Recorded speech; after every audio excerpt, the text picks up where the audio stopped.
আসতো তাহলে কি করতো, তোরা বয় আমি একটু বাইরেতে আসি, তোরা বয় আমি বাইরেতে আসি। আর এখন উঠোনে বসে গল্প, আর একের পায়খানা আছে, তোরা বয় আমি ঘরেতে আসি, কারণ পায়খানা সব ঘরে ঢুয়ে গেছে। আগে ক্ষেত খামার মাঠঘাট যেখানেই পাবলিক মুসলমান কাজ করত, মাইক ছিল না, ভেসে ভেসে আজানের ধ্বনি কানে আসতো, আর আল্লাহ সব করে। এখন মাইক হয়ে মানুষের মুখের আওয়াজও কণ্ঠ শুকিয়ে গেছে। আগে গ্রাম্য পাবলিক মসজিদে আজান দিত, 1 মাইল দূর থেকে মুখের আজান শোনা যেত, হাউত করি উঠত। আর এখন সেইগুলো যদি মাইক না চায়, সে যে মসজিদের বাইরে আজান দিতে গেলি, কারণ কাঁদতেছে দাঁড়ায় দাঁড়ায়, না কাঁদতেছে, সে নিজেও শোনে না কি আজান দেয়। এই মুখের আজানটা বাইরের থেকে শুনলে যে যে জায়গা থাকতো কইতো যে তোরা থাক আমি মসজিদের থেকে আসি, তোরা থাক আমি মসজিদের থেকে আসি, ঠিক কি ঠিক না? আর এখন মসজিদের কোনায় চার দোকান, সকালবেলা আইছে বুড়ো বসে, চা খায় পান খায়, চা খায় পান খায়, ভাও খায় কিনে খায়, ভাও খায় কিনে খায়, এই করতে করতে যখন জোহরের আজান দেয় সেই সময় তোরা ভয় আমি বাড়িতে আসি, মসজিদে যাবে না। উম্মত ডিমোশনে চলে যাবে। সবচেয়ে ভালো জায়গা মসজিদ, সবচেয়ে খারাপ জায়গা বাজার। বাজারের দিকে টান হবে, মসজিদের দিকে টান হবে না। সবচেয়ে ভালো জায়গার নাম কি? এই গড়টার নাম বাইতুল্লাহ। গড়টার নাম কি? ঘরওয়ালা যেমন ঘরের দামও, চোরের ঘরের দাম চোরের মতো, ডাকাতির ঘরের দাম ডাকাতির মতো, চেয়ারম্যানের ঘরের দাম চেয়ারম্যানের মতো, প্রাইম মিনিস্টারের ঘরের দাম প্রাইম মিনিস্টারের মতো। ওই কথা না কথা সে ঘরে ঢুকে পড়া যায় না, অনেক ইমিগ্রেশন করিয়ে তারপরে ঢোকা লাগে। 19 সালে হজে গেছি সরকারি প্যাকেজে, তো সরকার আমাদেরকে 58 জন হুজুরে একটা সম্মাননা দেখাইলো। প্রেসিডেন্টের ঘরে, প্রেসিডেন্ট ভবনে আমাদের রাতের খানা। আমরা 58 জন হুজুর, খুলনা দারুল উলুমের মোহতাম সাহেব ছিলেন আমাদের সাথে। এই 58 জনের প্রেসিডেন্টের ঘরে খানা খাওয়াইতে নেছে, সন্ধ্যার পরে ঢুকাইছে। ঢুকানোর জন্য আগে ইমিগ্রেশন ব্যাগ গাড়ি রেখে দিয়েছে বাইরে, 2 নম্বরে ব্যাগ রেখে দিয়েছে মাঝে আর এক অফিসে, 3 নম্বরে মোবাইল রেখে দিয়েছে আর এক গেটে, 4 নম্বরে পকেটে যা যা ছিল সব রেখে দিয়েছে, কলমটা রেখে দিয়েছে 4 নম্বর গেটে। প্রেসিডেন্টের বাড়ি ঢুকতে আসছে। হজের দিকে যাব, কথাটা বুঝে নেন। এই জায়গা যাওয়ার পরে পান খায়, হুজুররা তো বেশিরভাগই পান খায়। বেশি পান যারা খায় তারা তো পান একটার পর একটা খায়, এ পান ফোন সব রেখে দিচ্ছে, কিছু নীতি দেয়নি। প্রেসিডেন্ট 2 ঘন্টা পর আসবে, এই 2 ঘন্টা পর্যন্ত ওই জায়গা কের সাথে কেউ ফিস ফিস করেও কথা কওয়া যাবে না। প্রেসিডেন্ট ভবন, প্রেসিডেন্ট ভবন, চুপ করে বলদের মতো বসে রয়েছি, পানে জ্বালায় কই যে শুয়ে যাচ্ছে, তাও কর কায়দা নেই, সবই রেখে দিছে পথে। কারণ বোঝেন, কারণ হলো এটা প্রেসিডেন্টের ঘর।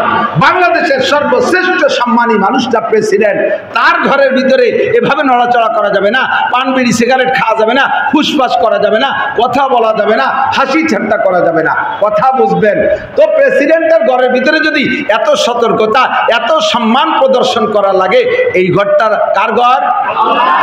প্রেসিডেন্টের ঘরের দাম বেশি না আল্লাহর ঘরের দাম বেশি?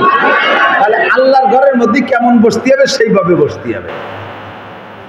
আমার কথার মধ্যে বাচন ভঙ্গিতে যদি হাসির রূপ এসেও যায়, কেউ হাসতে পারবে না। আজকে হাসি আসলে কান্দি দেবেন, ওই জায়গা এসে দিচ্ছে। এটা কার ঘর? প্রেসিডেন্টের ঘরে যদি এত সম্মান করা লাগে, আল্লাহর ঘরে তার চাইতে কোটি গুণ বেশি সম্মান করা লাগে, ঠিক না? তাহলে আমরা মাঠে বসতে যদিও পারি নাই, সবচেয়ে দামি ঘরে তো বসছি, দুনিয়ার কোনো জায়গায় বসি নাই, আল্লাহর ঘরে বসছি, বলি আলহামদুলিল্লাহ। আলহামদুলিল্লাহ। অল্প সময়, আমাদের সময় বেশি না, আমারও সময় কম, চলে যেতে হবে আর এক জায়গা। এই অল্প সময়ের ভিতরে ইনকাম করতে হবে বেশি। কি কি ইনকাম করবেন? 1 নম্বর, আমাদের শ্রেষ্ঠ ইনকাম হলো আমরা জান্নাতে যাব। রাজি আছেন নাকি রাগ করছেন? না, যাবো না। যে এই কয় বছর আগে তবলিগা লাগে এক ঝামেলা হয়েছিল না তবলিগের মধ্যে? যারা এতাআতি করে, আমি শুনছি এতাআতি তবলিগ আছে না একদল, জুবায়ের কি বলা হয়, সাদ সাহেবের অনুসরণ করে। এদের মুখে আমি বলতে শুনছি, কয় হুজুররা, আমরা হুজুররা তো একদল, ওই সাদ সাহেবের বিপক্ষের দল। তবলিগ করে, সাদ সাহেবের অনুসারী বিদায়, সে কয় হুজুররা যদি বেচতে যায় ওই বেচতে যাবই না। এত রাগা রাখছে আমাকে। আমিও কইছি আমরা 100 যে বসে থাকবো বাস নিয়ে, দেখি তুই কোন দরজায় বলিস। টুঙ্গির বাজারে যে ভাই বার হয়েছিস ওই ভাই বেচতে তোরতে শোধ দেব। মারামারি গ্যাঞ্জাম বাধা। তাহলে বেচতে কি এই রাগ করে যে আমলি গেলারা বেচতে গেলে আমরা যাব না, তাই নাকি? তারা যায় যাক, আমার কম পড়ছে কি? বিএনপিরা বেচতে যায় যাক, ও নরেন্দ্র মোদীও যদি বেচতে যায় তো আমার কম পড়ছে কি? ওয়াংশং সুচি ও যাক, ওই কথা নয়, কথা যা যাবে না, জাতীয় তো কলেমা পড়ি জাতি হবে, আর কলেমা পড়লি তো আমাকে দলে হয়ে গেল, কাজে যে বেচতে যাক আমার অসুবিধা কি? ও তো আমার বেচতে যাবে না, ওর বেচতে আলাদা, প্রত্যেকের বেচতে আলাদা। আমার সাথে একবার পড়ি লা ইলাহা ইল্লাল্লাহ মুহাম্মাদুর রাসূলুল্লাহ। 80 বছর যাবত মূর্তি পূজা করেছে, 80 বছর যাবত দেবদেবীর পূজা করেছে, চির হিন্দু, জন্ম হিন্দু, একেবারে আন্তর্জাতিক খ্যাতি সম্পন্ন পাকা হিন্দু, একেবারে দায়িত্ব হিন্দু। কেউ যদি আজকে কলেমাটা পড়া ফেলে, অন্তর থেকে আল্লাহকে বিশ্বাস কইরা, আমার নবীকে নবী বিশ্বাস করে যদি কলেমাটা পড়ে ফেলে, আর ওই লোকটা যদি এক ওয়াক্ত নামাজও পড়ার সুযোগ না পায়, এদিক থেকে এক ওয়াক্ত নামাজও পড়ার সুযোগ না পায়, শুধুমাত্র কলেমাটাকে বিশ্বাস করে পড়ার সাথে সাথে মরণ হয়ে গেছে, নবী পাক কয় ফাদা খালাল জান্নাহ, ও বেহেশতে চলিয়াই গেছে, ওরে আর ঠেকাতে পারলে না। ওর নামে জমি দলিল হয়েছে কটুক জানেন? বেস্তের মধ্যে প্রায় 5 কাঠা। এই দুনিয়ার মতো 10 দুনিয়া সমান জায়গা, এই শেষে একটু কলেমা পড়ালার জন্য দলিল হয়ে গেছে। তার এত বড় বেস্তে সে যাবে, সে আমার বাড়ির দাঁড়িয়ে কি জায়গা নিয়ে ঠেলাঠেলি উঠতে আসবে? তো শেখ হাসিনার বেস্তে শেখ হাসিনা যাক, আমি যতই তারপর রাগ হই, সে যদি কলেমা পড়ে পার হয়ে জাতি পারে যাকবো, আমার অসুবিধা কি? অসুবিধা আছে? ওই নরেন্দ্র মোদীও যদি কলেমা পড়ে বেস্তে জাতি পারে যাক, আমি আজকে মসজিদের মধ্যে দোয়া করি আল্লাহ তুমি নেতানিয়াহুরে হিদায়াত দাও, ও যদি আজকে রাত্রি কলেমা পড়ে বাইতুল মুকাদ্দাসে যাইয়া মুসলমানদের কাতারে দাঁড়ায় নামাজে সিজদা দিয়ে আমাদের চাইতে 100 বছর আগেও বেস্তে চলে যাক, আমার কোনো দুঃখ নেই। ঠিক ঠিক না? আমার বেস্তে যাচ্ছে না, ও ওর বেস্তে যাবে, ঠিক না? তাহলে আপনি কি বেহেশতে যাবেন? কে গেল না গেল তবু আমি যাবই যাব, আমি যাবই যাব। আল্লাহ আমাদের সবাইকে নসিব করেন। কেন?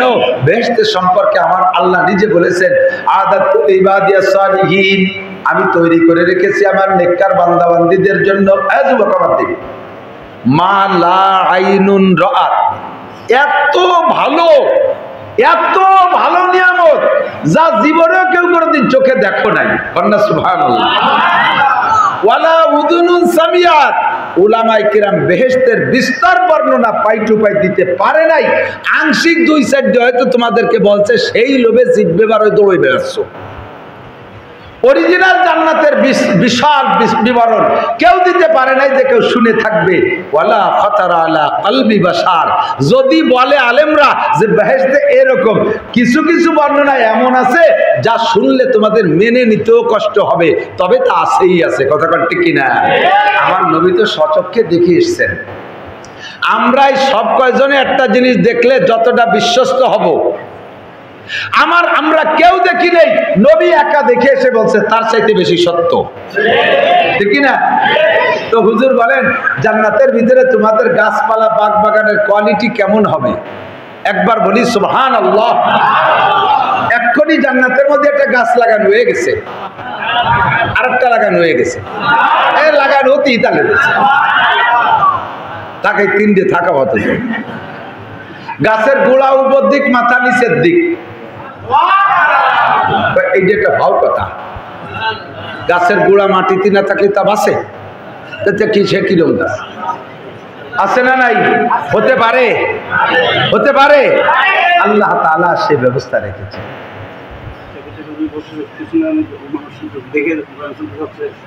আর একটু কি টান দেওয়া যায়? যেই আগাবেন তাকে না আগানোয়ালার চেয়ে আল্লাহ 500 বছর আগে ভেস্তে দেবে। যেটুক পারেন খালি এরকম ভুললি হবে না, ভাষা সত্যি হবে। একটু গাদায় দেন। আল্লাহুম্মা সাল্লি আলা মুহাম্মাদ। আমি জান্নাতের বর্ণনা কেন দিচ্ছি, কথা না বলি, সময় কম। আমি আগেই বলে দিচ্ছি সময় কম কামাই বেশি। ঠিক দুনিয়ায়ও গাছের গোড়া মাটিতে নাই, অথচ গাছটা বড় তাজা সুন্দর, এরকম গাছ আছে। বড়ই গাছের মাথায় স্বর্ণলতা দেখছেন না? ওর গোড়া কি মাটিতে আছে? তাহলে স্বর্ণলতা গোড়া মাটিতে নাই, তাই বলে কি তার চেহারা একটুও কম? স্বর্ণের মতো চেহারা বিদায় তো তার নাম স্বর্ণলতা। তাহলে দুনিয়ায়ও মাটিতে গোড়া ছাড়া গাছ যদি এমন সুন্দর হতে পারে, আমার আল্লাহ তাআলা জান্নাতের গাছের গোড়া উপর দিক মাথা নিচের দিক দিয়ে বানাইতে পারবে কি পারবে না? ফলে ভুলে ভরা। যুবক, ফলে ভুলে ভরা। কোনো একটা ফল খাইতে কাল বিলম্ব করা লাগবে না, সময় নষ্ট করা লাগবে না। কারণ আম খাইতে গেলে সুলতে একটু সময় লাগে, কাঁঠাল খাতে গেলে ভাঙ্গে সুলতে সময় লাগে, কলা খাইতে গেলে তার খোসা খুলতে সময় লাগে।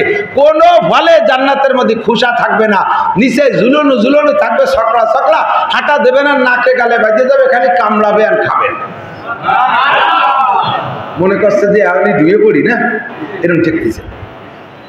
সব ফলে খোসা না থাকলে দোষ নাই, কিন্তু কলায় যদি সুলা হয়, খোসাটা থাকে, কলা যদি সুলা হয় তাহলে তো লজ্জার কথা না। সুলা কেলা, এর নাম কি? সুলা কেলা, হইতেও লজ্জা লাগে। তাহলে কয় হুজুর এই কলা সুলা থাকলে ওর গায়ে মাছি পড়বে না? জান্নাতের ভিতরে মাছি নাই। ওয়াতালহিম মামদুদ, কোরআন শরীফে আছে, জিল্লিম মামদুদ ওয়াতালহিম, বিশাল ছায়া, বিশাল ছায়াদার গাছ, আর তার নিচে তালহিম মামদুদ, খোসাবিহীন ঝাঁকড়া ঝাঁকড়া কলা। আপনি পরাণ ভরে খাবেন, এক একটা কলার মধ্যে 100 প্রকারের স্বাদ। আল্লাহু আকবার। মধু খাবেন, শাক কাটতে যাইয়ে মৌমাছির কামড়ে গাল, ঠোঁট, মুখ, চোখ খুলি উঠবে না। যারা অনভিজ্ঞ মধু কাটতে যায়, এখানে কামড় দিয়েছে, এখানে কামড় দিয়ে ঠোক টেমা হয়ে গেছে ঘুরিয়ে। জান্নাতের ভিতরে মধু খাইতে শাক কাটে ফোকের কামড় খাওয়া লাগবে না, প্রত্যেকের বেস্তের মধ্যে একটা করে মধুর নদী হবে। দুধ খাইতে গাই পালা লাগবে না, আর ওই মধু কিন্তু ওর মধ্যে কোনো চিনি শিরা মিরা হবে না। আমাকে ওই পাশে এক গ্রামওয়ালারা মধু বানায়, চাক লাগে না, মধু বানায়। চিনি শিরার ভিতরে ফিটকারি ভিজাই তুলি মধু হয়ে যায়। এই কি শিয়াই দিলাম তা আল্লাহ জানে কি এমনি বিয়ের মধু পাওয়া যাচ্ছে না, 2 নম্বরে এটা শিয়াই দিলাম। আমার শিকারও লাগবে না, যারা বানায় তারা এইভাবে বানায়, আরো ইন্ডিয়ার থেকে ভেজাল দিয়ে বানায়। জান্নাতের ভিতরে আসালাম মুসাফফা, পিওর মধুর নদী হবে। কোন সুবহানাল্লাহ। জান্নাতে যাই, জান্নাতে যাই, চলেন জান্নাতে যাই, এখনই যাই। জান্নাতের ভিতরে দুধ খাবেন, দুধের ভিতরে চিংড়ি মাছ পাওয়া যাবে না, ফ্রেশ দুধ, লাবানান খালেসা। গাই পালা লাগবে না, ঘাস কাটা লাগবে না। আমি বাড়ি গাই পালি, আমারও দুধ খাইতে গাই পালি, দুধ আমি বাজারে দুধ খাইতে আমার এনে যে কাশির দাগ হয়ে গেছে, সিজন ভরিয়ে ঘাস কাটি। বেস্টের ভিতরে যাইয়া দুধ খাইতে গায়ের ঘাস কাটা লাগবে না, ফ্রেশ দুধের নদী হবে। 3 নম্বরে পানিতে আর্সেনিক, আয়রন, লবণ থাকবে না, মা আন তাহুরা, পবিত্র পানির নদী। প্রত্যেকের বেস্টের ভিতরে আলাদা আলাদা নদী হবে। 4 নম্বরে শারবাতান সায়েগাল লিশারিবিন, জান্নাতের ভিতরে প্রত্যেকের জান্নাতে এক একটা করে শরবতের নদী হবে। শরবতের নদী। আরে ভাই, নদী ভরা শরবত অতি কয় মন চিনি লাগে, কত রুয়াবজার, কত ট্যাং লাগে। জীবনে ওই নদীতে চর পড়িয়ে ওই নদীর সেই শরবতে কম পড়বে না, পানিতে টান পড়বে না, দুধ নষ্ট হবে না, দুধ দই হয়ে যাবে না, টক হবে না কোনোদিন। এত বড় নিয়ামত আপনার জান্নাতের মধ্যে রেখে দিয়েছেন। একবার পড়বেন সূরা ফাতিহা বিসমিল্লাহ সহ, 8 তলা একটা দালান জান্নাতের মধ্যে হয়ে যাবে। পড়া যাবে সূরা ফাতিহা একবার, 8 তলা দালান, সাথে সূরা নাস 16 তলা, সূরা নাসে 6 আয়াত, সাথে ফালাক 5 আয়াত, 16 আর 5 21 তলা, সাথে সূরা ইখলাস 4 আয়াত, 21 আর 5 21 আর 4 25 তলা। এই জায়গা পড়বেন, ও জায়গা বিল্ডিং হতে থাকবে। পুরো 30 পারা পড়বেন, 6666 তলা দালান হয়ে যাবে। হাফেজ হওয়া লাগবে না, হাফেজ হওয়া শর্ত না। কোরআনের পর আমল করবেন হুজুরদের কাছ থেকে শুনিয়ে, আর রিডিং তিলাওয়াত করবেন, তাতেই এক খতম পড়বেন। হাফেজরা পড়লে এক খতমে একটা বিল্ডিং, মৌলানারা পড়লে এক খতমে একটা বিল্ডিং, আপনারা পাবলিকরা পড়লে এক খতমে দুটি বিল্ডিং। এই সুবহানাল্লাহ, তোমরা হুজুররা সুবহানাল্লাহ কও নাই নাকি? যে পাবলিকরা দুই বিল্ডিং দিচ্ছে, আমাকে একটা দিলে তো সুবহানাল্লাহ কও কেন? বলি সুবহানাল্লাহ। কেন ডাবল বিল্ডিং? নবী পাক বলেছেন লাহু আজরান, পাবলিকে কষ্ট করে কোরআন পড়লে আল্লাহ তাকে ডবল সওয়াব দান করে। আমি নামাজ পড়লে যেই পরিমাণ নেকি, কলেজ স্টুডেন্ট কলেজের প্রফেসর নামাজ পড়লে তারে দ্বিগুণ নেকি দেয়। কারণ আমি আলেম নামাজের কারখানার মধ্যে থাকি, উনি নামাজের কারখানার মধ্যে থাকে না, উনি থাকে বেনামাজির কারখানার ভিতরে। কতক্ষণ ঠিক না? ওনার নামাজ পড়তে কষ্ট হয়। আমার মাদ্রাসায় মহিলা নাই, আমি মাদ্রাসায় বসে পর্দা করতে সহজ, আমি পর্দা করলে যে পরিমাণ নেকি পাই, কলেজ বিশ্ববিদ্যালয়ের শিক্ষকরা পর্দা করলে তার চাইতে 100 গুণ বেশি নেকি পায়। তারা বেপরদার পরিবেশের মধ্যে থেকে কষ্ট কইরা নফসের সাথে জিহাদ করে তারা এভাবে পর্দা করেছে। আল্লাহ পাক বলেন তার জন্য বেশি বেশি নেকি দেয়া হয়। মান কানা ইউরিদু হারসাল আখিরাতে নাজিদ লাহু ফি হারসিহি, যে ব্যক্তি আখিরাতের কাজ চাষ করে তার চাষের চাইতে ফসল দেই বেশি। আমল করবে কম, নেকি পাবে বেশি। আল আমালু কালিল ওয়াল আজরু কাসীর, ইবাদত করবে কম, সওয়াব পাবে বেশি। ডিউটি করবে কম, বেতন পাবে বেশি। পরিশ্রম করবে কম, পারিশ্রমিক পাবে বেশি। হাফেজরা 1 ঘন্টায় 3 পারা 3.5 পারা পড়তে পারে, আমি 1 ঘন্টায় 3 পারা পড়তে পারি। কোরআন শরীফ পড়তে আমার কোনো কষ্ট হয় না, আমার কোনো জায়গা ঘামে না, বিড়বিড় করে পড়ে ফেলাই। আমি 1 ঘন্টায় 3 পারা, আর আপনি পাবলিক 3 ঘন্টায় 1 পারা। ঠিক না? কি কষ্ট! তাও হুজুর বলেছেন যে পাবলিকের কোরআন শরীফ পড়ার কোয়ালিটি কি? ভাই ইয়াতলু ওয়া ইয়াতাতাউ, পড়ে আর তো আরে একটু মতন একটু এজে, একটু মতন একটু এজে। ঠিক না? আলহামদুলিল্লাহ রাব্বিল আলামিন আর রহমান রহমান মিনকার জারমান উলাজানির রহমানির রহিম হাইয়াদের রহি রহি রহি রহি গয়গরি গয়গরি জরগয় গায়দিল মাকদুবি মাকদুবি দাদালিম দল লামলাম জাল্লিল। একটু এজে একটু মতন করতে করতে 1 পারা ভর্তি 3 ঘন্টা এই খতমেরটা শেষ করছে। আল্লাহ কাউরে 2 খতমের নেকি দাও। ফেরেশতারা কয় হুজুরে দিয়ে 1 খতম দিলাম, কয় ওর কোনো জায়গা গামি নেই। আর এর দেখছি আউল আখের গামি ভিজে গেছে, আশায় যাই গিয়ে তাও ভিজে গেছে। ওর কোনো জায়গা শূন্য নাই, পড়ার জন্য 1 খতম আর গামার জন্য আর 1 খতম। এরপরেও যদি না পড়েন আর কি এর বোকান দিতে।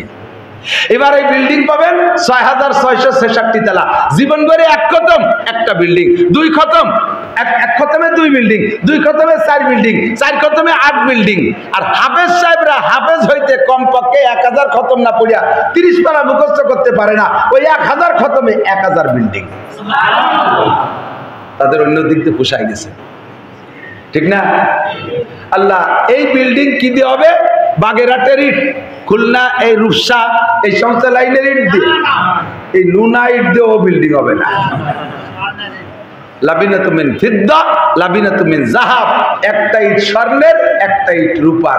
মেশক জাফরানের গাঁথনি। কের বিল্ডিং এর ঠিকানা লেখা থাকবে না, প্রত্যেকের বিল্ডিং এর আলাদা আলাদা গিরান থাকবে। ওই গিরান শুকে নিজের বিল্ডিং এ নিজে চলে যেতে পারবে। গলি গলি কলোনি মলোনি কিছু লেখা থাকবে না, ব্লক নাম্বার দেওয়া থাকবে না, নিজের বিল্ডিং এর গিরানে চলে যেতে পারবে। কেমন লাগতেছে কন্দি দেই? মনে হয় যেন বেহেশতে চলেই গেলাম। আপনারা যাবেন না? 100 বার ইনশাআল্লাহ না, বেহেশতে যাবই। আমি যাব না তাই কি অরিবত যাবে? রমেশ পরেশ যাবে? আমরা মুসলমানের সন্তান, বেহেশতে আমরাই যাব ইনশাআল্লাহ। ঠিক না? এই বিল্ডিং এ কয়টা ইউনিট হবে? ইউনিট ভাগ আপনি গুনে বেড়ান, আমি কয়ে দিয়ে দিক টাকা। কত বড় বিল্ডিং হবে?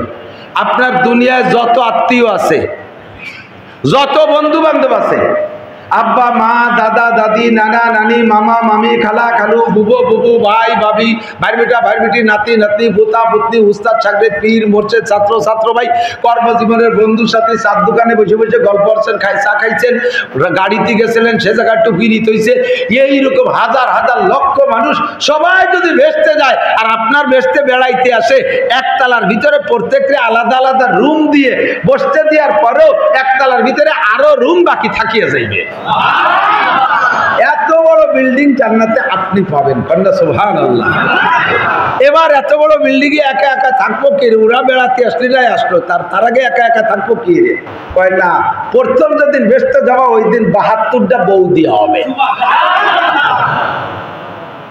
তো 72 বউ 72 রুম। আর কয় প্রত্যেক মাসে পুরুষরা 1000 করে বিয়ে করবে। এ বাজারে যে বউ নিয়ে আসবেন, বউটার বাজারের নামই বউ বাজার। বুড়োরা নেদায় না, চেনায় না, যুবকরা একটু খুশি আসছে। এক বুড়ো পাবেন না, এগুলো সাবধান, কারণ বেচতে যাওয়ার সময় সব বুড়ো যুবক হয়ে যাবেন। তাহলে এই বেচতে আর মানুষের অভাব হবে। এই স্ত্রীদের কোয়ালিটি কেমন হবে যুবক শোন, এই স্ত্রীদের কোয়ালিটি হবে তাদের গায়ের চামড়া রং এত, শরীরের পোশাক এমন ক্লিয়ার, 70 খান শাড়ি পরার ভিতর দিয়েও গায়ের চামড়া দেখা যাবে। চামড়া এমন ক্লিয়ার, গোশত দেখা যাবে। গোশত এমন স্বচ্ছ, ভেদ করে হাড় দেখা যাবে। হাড় এমন পরিষ্কার, তার ভিতরে মগজ চলে, তাও দেখা যাবে। তাই কি বউ না কাছের মানুষ? যাই হোক, তুমি এইরকম সুন্দরী বউ পাবা। তারা একজন যদি তাদের কেনি আঙ্গুল দুনিয়ায় ভাষায় দিত, এই কেনি আঙ্গুলের মাথার একটু ঝলক যদি দুনিয়ায় বের হইতো, তাহলে সূর্যের আলো তার রূপের সামনে নিভে যাইত। গেল চেহারা। এবার তাদের আভ্যন্তরীণ স্বাদ, একজন জান্নাতি নারী যদি জিহ্বা থেকে 1 ফোঁটা লালা, জিহ্বে যে নাল হয় না, 1 ফোঁটা লালা যদি দুনিয়ার পানিতে ফেলে দিত, সারা পৃথিবীর সব পানি মধুর চাইতে মিঠা হইয়া যাইত। এই কথাটা মানে নিয়ে আমার বাড়ি কষ্ট হয়েছে, যে এক বিটি একটু স্যাট ফেলাই দেবে, তাতে সারা দুনিয়া কি 2-1 মণ পানি, 7 সমুদ্র 13 নদী, দুনিয়া ভরে পানি, এক বিটি একটু থুক মারলি তাতে বলে সারা দুনিয়ার পানি মিঠি হবে। কি কয় না কয় তো মাথায় ধরে না। সারা দুনিয়ার সমস্ত সুগার মিল, চিনির কল, যত চিনির কল আছে পৃথিবী জুড়িয়ে, হাজার হাজার চিনির কল না, সব চিনির কলের চিনি যদি এক নদীতে ফেলায়, তাও কি মিঠে বানানো যায়? আর এক বিটি একটু স্যাট ফেলাবে, তাতে সারা দুনিয়ার পানি মিঠি হবে। হুজুর আর যা কইছেন এটি বাদ দিয়ে পান, একটাও বাদ দিতে পারবো না, সব সত্যি। কতক্ষণ না কেন? আল্লাহ কয় ওলা খাতার আল্লাহ কালবি বাসার নাসির, তুমি বেস্তের কথা কবা, ওকে মানিয়ে নিতে কঠিন হবে। যার কঠিন হয় তুই জাতি পারবি রে, আমাদের কাছে সহজ। আমার নবী বলেছেন অবশ্যই সব আছে, ঠিক কি ঠিক না?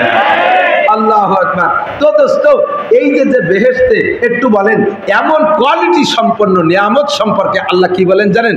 আদ আফলাহা মান তাযাক্কা ওয়া যাকারা ইসমা রাব্বিহি ফাসাল্লা বাল তুসিরুনাল হায়াতাদ দুনিয়া ওয়াল আখিরাতু খায়রু ওয়া আবকা। দুনিয়া আর আখিরাতের মধ্যে পার্থক্য হলো, যে কয়টা জিনিসের কথা বলেছি জান্নাতের মধ্যে, ওই নামের সবই দুনিয়ায় আছে, বোঝে নাই? জান্নাতে হুর হবে বউ, দুনিয়ায় মানুষ বউ আছে না? জান্নাতে ফলদার গাছ হবে, দুনিয়ায় আছে না? জান্নাতে কলা গাছ হবে, দুনিয়ায় আছে না? জান্নাতে শরবত, পানি আর মধু আর কি বলা হয় দুধ হবে, তা জান্নাতে দুনিয়াতে এগুলো আছে। পার্থক্য কি? আখিরাতের গুলো খয়ের ও আবকা, আর দুনিয়ার গুলো খয়েরও না আবকাও না। কি? আল্লাহ পাক বলেন আমাল হায়াতুদ দুনিয়া ইল্লা কালিল ওয়া ইন্নাদ দারাল আখিরাতা লাহিয়াল হায়াওয়ান। দুনিয়ায় যা আছে কম, অল্পক্ষণের জন্য, নগণ্য, সামান্য, মানসম্মত না এবং চিরস্থায়ী না, কিছুক্ষণের জন্য নষ্ট হয়ে যায়। গোশত রেখে দিলি নষ্ট হয়ে যায়, মাছ রেখে দিলি নষ্ট হয়ে যায়, দুধ রেখে দিলি নষ্ট হয়ে যায়। আরে ফ্রিজে তুলিও বেশি দিন ভালো থাকে না, কয়েকদিন পর তাতে স্বাদ থাকে না, গাইছু গাইছু হয়ে যায়, ঠিক না? আর আখিরাতে কোনো জায়গা ফ্রিজ নাই, সব এমনিতেই ভালো থাকবে। ছোট্ট একটা কথা বুঝে নেন, আল্লাহ যাকে বেশি বলে, আল্লাহ যাকে, তার চেয়ে বেশি হওয়ার সম্ভাবনা থাকে। আল্লাহ যারে কম কয়, তার চেয়ে কম হওয়ারও জায়গা। আল্লাহ যাকে ভালো বলে, তার চেয়ে আর ভালো থাকে না। আল্লাহ যাকে মন্দ বলে, তার চেয়ে আর মন্দ থাকে না। আল্লাহ দুনিয়াকে মন্দ বলেছেন, আখিরাতকে ভালো বলেছেন। দুনিয়াকে সামান্য বলেছেন, আখিরাতকে বিশাল বলেছেন। ওয়াল আখিরাতু খায়রু ওয়া আবকা। দুঃখের বিষয় হলো বাল তুসিরুনাল হায়াতাদ দুনিয়া, তোমরা দুনিয়ার জিন্দেগিরে প্রাধান্য দেছো, এই ঘের বেড়ির পিছনে পড়ে থাকো, ব্যবসা বাণিজ্যের মসজিদের পিছনে পড়ে থাকো, দুনিয়ার বাগবাগানের পিছনে পড়ে থাকো, দুনিয়ার চাকরি বাকরির পিছনে পড়ে থাকো, আখেরাত বলে তোমরা ভাবো না। এইটাই হলো আমার দুঃখ, এইটাই হলো আমার আফসোস। ও দোস্ত, এই বিশাল জান্নাত অনাদি অনন্তকাল, এদিক এদিক যে সরকারি ক্ষমতায় আসুক, সরকারি একটা নেতারা আর কেউ যারা নির্বাচিত হয় এমপি মন্ত্রীরা, ওরা সরকারি বাসভবন পায় না? পায়। ওর মধ্যে সবটা আছে, দুনিয়ার সবটা আছে, দুনিয়ার সব কিছুর মধ্যে আছে। তো সরকারি ভাবে নির্বাচিত হইয়া যারা ওখানে গিয়ে সরকারি বাসভবনে ঢুকছে, এদের এই মালগুলো ব্যবহার করার টাইম কয়দিন? আগামী নির্বাচনের আগ পর্যন্ত। আমলিক সরকার মোটামুটি গোটায় গাটায় কায়দারে বাঁধতেছেন যে নৈচল যে থাকতেই পারবো জীবন গড়িয়া, তাও 16 বছরের মাথায় ছেড়ি বেড়িয়ে দিয়ে চলে যা লাগছে, ঠিক না? চিরস্থায়ী ভাবে থাকতে পারছে? স্থায়ী ভাবে পারছে? আল্লাহ কায় আমাল হায়াত দুনিয়া ইল্লা কালিল, দুনিয়ার জিন্দেগি কিছুক্ষণের জন্য। শোনা এ যুবক, আমার দিক টাকা, তোর হায়াত শেষ, তুই ফজরের নামাজের রক্ত টাইম পর্যন্ত বাঁচিয়ে থাকবি রে, পাগলামি করিস কেন? বলতে পারবা কোন যুবক আজকে ফজর পর্যন্ত বেঁচে থাকবা? তুমি যদি বলো আমি বাঁচবই, তাহলে আল্লাহকে তোরে এই জায়গায় মারবো, তোরে বাড়ি জাতি দেব না। আমাকে বাড়ির সামনে র্যাব আছে, পুলিশ আছে, আমাকে বাড়ির সামনে পুলিশ ফাঁড়ি, ওখান থেকে আজরাইল ঢুকতে পারবে না, গুলি হয়ে সবাই ফেলাই দেবো। তুই যদি ভাই দেবী বিয়া দেবি, তোরে মারবো এই জায়গা, বাড়ি যেতে দেবো না। কত মাহফিল যে জিন্দগিতে করেছি, মাহফিলের ভিতরে জায়গায় স্টক করে মারা গেছে, বহু মানুষ দেখেছি। মাহফিলে আমার সামনে বসে দোয়া মুনাজাত করে বাড়ি গেছে, যার সাথে সাথে শুনি মাইকি শোক সংবাদ, শোক সংবাদ। কে? হুজুর আপনার পায়ের কাছে বসে যেই বুড়ো আসছে সেই বুড়ো, যেই যুবক আসছে সেই যুবক। দুনিয়ার হায়াতের গ্যারান্টি নাই, মরণের গ্যারান্টি 100। মরণের গ্যারান্টি মরিতেই হইবে, বলেন মরিতেই, এর মধ্যে কোনো সন্দেহ নাই, বাঁচিতেই পারবো না, এ কথা 100% সত্য। হায়াতের গ্যারান্টি নাই, মরণের গ্যারান্টি 100। আর আখেরাতে মরণ নাই এর গ্যারান্টি আছে, হায়াতেরও গ্যারান্টি আছে। মরণ নাই গ্যারান্টি আছে, মরণ নাই গ্যারান্টি। লা তামুতুনা ফিহা ওয়ালা তাহইয়া, লা তামুতুনা ফিহা ওয়ালা তাহইয়া ওয়ালা তাহইয়া। তার ভিতরে মরণও নাই, হায়াতও নাই। ওর ভিতরে মরণ নাই, হায়াত বাঁচা নাই। তার মানে হলো ওর মধ্যে মরণ থাকলে না, মরণের পরে আর একবার বাঁচার প্রশ্ন। জান্নাতে যাওয়ার পরে আর কোনো মরণ নাই, জাহান্নামে যাওয়ার পরেও কোনো মরণ নাই। লম্বা টাইম, অসংখ্য লম্বা টাইম এই বিশাল নিয়ামত ব্যবহার করতে হবে। এত মানসম্পন্ন নিয়ামত, এ কিনতে টাকা লাগবে না? পেনি পয়সায় দিয়ে দিবেন ওনারা, অবশ্যই টাকা লাগবে। তো দুনিয়ার মাল যেমন তা কেনার টাকা তেমন, আর আখেরাতের মাল যেমন তা কেনার টাকাও তেমন। তো দুনিয়ার এই টাকা দিয়ে দুনিয়ার মাল কেনা যায়, আখেরাতের মাল কিনতে যে টাকা লাগে সেই টাকার নাম হলো নেকি। সেই টাকার নাম কি? নেকি। এখন লম্বা টাইম, হাজার হাজার কোটি কোটি কোটি কোটি কোটি, জীবন ভরে কোটি কোটি কোটি, হাঁটুর কোটি খুলে যাবে তবুও কোটি কয় শেষ হবে না। এত লম্বা টাইম আখেরাত, সেই আখেরাতে এত মানসম্মত, এত বেশি নিয়ামত আপনাকে দুনিয়ার থেকে কামাই করে নিতে হবে। দুনিয়া হলো মাজরাতুল আখেরা, দুনিয়া মাজরাতুল আখেরা, এখান থেকে কামাই করে নিয়ে যেতে হবে। টাইম আবার বেশি না। যুবক আমার দিক, এই কুচোগুলো ভিতরে বসো কে? হ্যাঁ, বোঝেও না, শোনে না, খালি ডিস্টার্ব করে। তাড়াতাড়ি বেরিও, 10 টাকা নাই, বাদাম খাই গিয়ে যা। ওই যে দেখ কর সাথে আরো 3টে জ্বালাইছে। এরকম ছোট মোটো যা আছে একচোটে সাব হয়ে যায়। যারা কস বোঝে তারা সামনে বসে অস করতে মজা লাগে। এই খুদকুড়ো দিয়ে মাহানু থাকলে অস করা যায় না। আমার দিক, আখেরাতের এই লম্বা টাইমের বিশাল নিয়ামত পাইতে চান? লোভ হয়? যেভাবে শুনছি লোভ হয় কিনা? তাহলে এই নিয়ামত কামাই করতে জন্য দুনিয়া আবার হায়াত একটুক, যে যেটুক পাইছি হয়তো আর নাও পাইতে পারে, এ পর্যন্ত শেষ হয়ে যেতে পারে। তবে আজকেই প্রতিজ্ঞা, হুজুর বলেন তুমি বিশাল নিয়ামত কামাই করার জন্য 5টা জিনিস তোমার হাতে আছে। এই 5টার মাধ্যমে তুমি কামাই করতে পারবা। এই 5টার এগেনস্টে আবার 5টা তোমার নেগেটিভ আছে। এই নেগেটিভ 5টা আসার আগে ডাইন হাতের পজিটিভ 5টারে কাজে লাগাও, ওই বিশাল নিয়ামত তুমি পেয়ে যাবা। এই 5টা কি? যুবক আমার দিক, 1 নম্বরে যুবকদের ধরছে। সর্বকালে যুবকদের টার্গেট আল্লাহরও বেশি, নবীরও বেশি, আমাদের বক্তাদের ওয়াজের মাঠে যুবকদের টার্গেট। কারণ বুড়োরা এমনি মুনিশি হয়ে গেছে, হাত পায়ে বল নাই, হাঁটুতি জোর নাই, বাহু কোমরে বল নাই, ঠ্যাং একখান কবরে চলে গেছে, চাকা একটা ভাঙচার হয়ে গেছে, যে কোনো সময় চলে যেতে পারে। আর মদ গাজা এবা ভেংসিনিল খাওয়ার বয়স নাই, জেনা ভেবিচার করার শক্তি নাই, ডাল সরকিতে কাজি করার বল নেই, এমনি ভালো হয়ে গেছে। এর জন্য বুড়োকে ওয়াজ বেশি লাগে না, লাগে হলো যুবকদের ওয়াজ। তোমরা একটু লক্ষ্য করে শোনো, নবীও 1 নম্বরে ধরছে যুবককে, সাবাবাকা কবলা হারামি। 5টা ডাইন হাতে, এই 5টার পজিটিভ, বাম হাতের 5টা নেগেটিভ। নেগেটিভ 5টার 1 নম্বর বার্ধক্য, 2 নম্বর অসুস্থতা, 3 নম্বরে ঝামেলা, 4 নম্বরে অভাব, 5 নম্বরে মরণ। এই 5টা কেউ ভালোবাসেন? বোঝে নাই। বার্ধক্য কেউ পছন্দ করে? বুড়োকে অতি চায়, দাড়ি দুড়ি বাইয়ে সাদা হয়ে গেছে, এরপরে টানা তাকিবার আড়ির ভাষার কালি কিনে তাই মা হাইয়ে কালা হইয়ে ইয়াং হয়।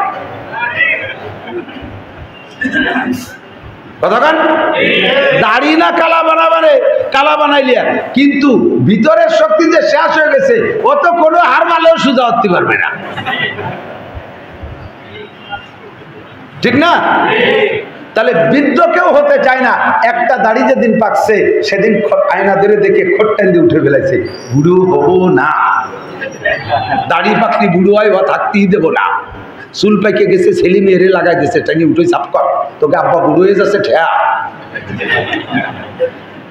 তো চুল টাইনে উঠাইয়া, দাড়ি টাইনে উঠাইয়া, দাড়ি চুলে কালি মাখাইয়া কি ঠেকান? বার্ধক্য ঠেকান। অবশ্যই বার্ধক্য কেউ পছন্দ করে না। নবী কয়, বেঁচে থাকলে বৃদ্ধ তুমি হবা। ও যুবক, এখনই আসো। ইগতানিম খামসান কাবলা খামসিন শাবাবাকা কাবলা হারামিক।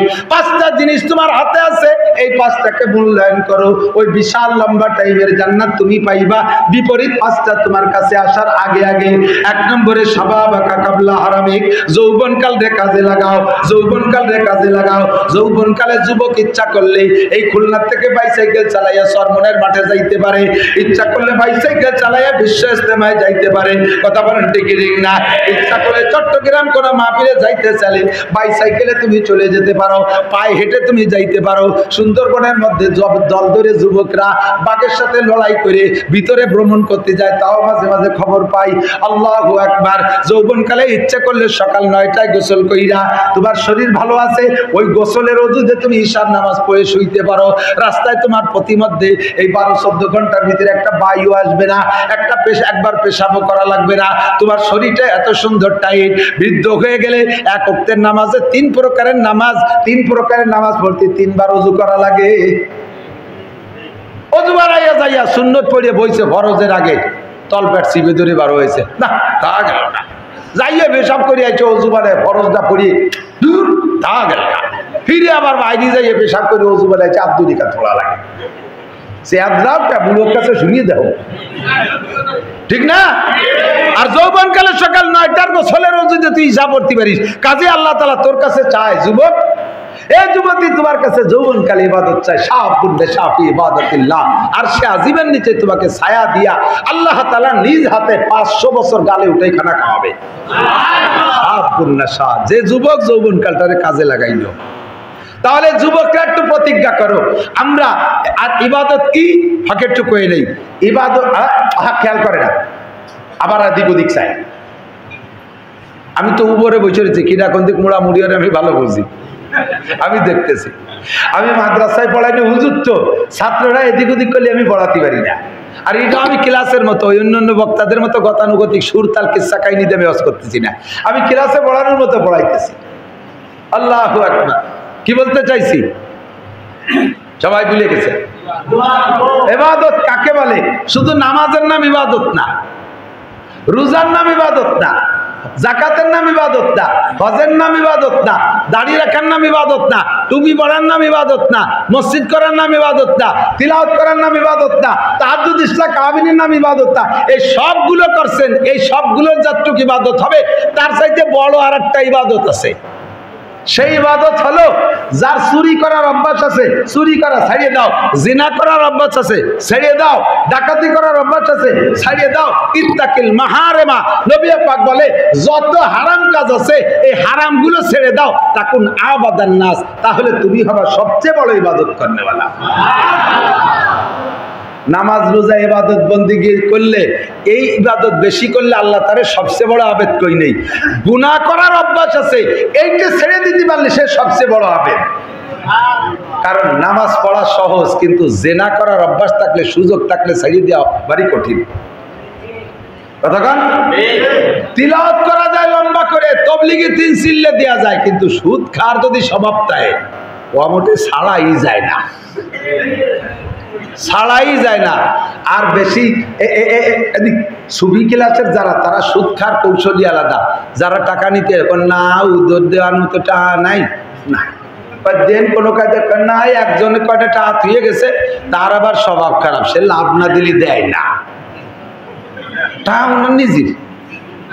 আর একজনের নাম দিয়ে লাভের পর ছাড়িয়ে দিচ্ছে, সময় মতো দিস, তা নাহলে এবার সে চালিয়ে এবার আমি কোয়াইতে দিবানি, টাকা ওনার। আবার মসজিদে বলছে সুবহানাল্লাহ সুবহানাল্লাহ সুবহানাল্লাহ, জিকির ঠেলায় তার কেলুর গুতে ভাষা ধরে নাক ভেঙে যায়। এই শয়তানি বাদ দাও। শাবাবাকা কাবলা হারামিক, যুবক যৌবনকালটাকে কাজে লাগাও।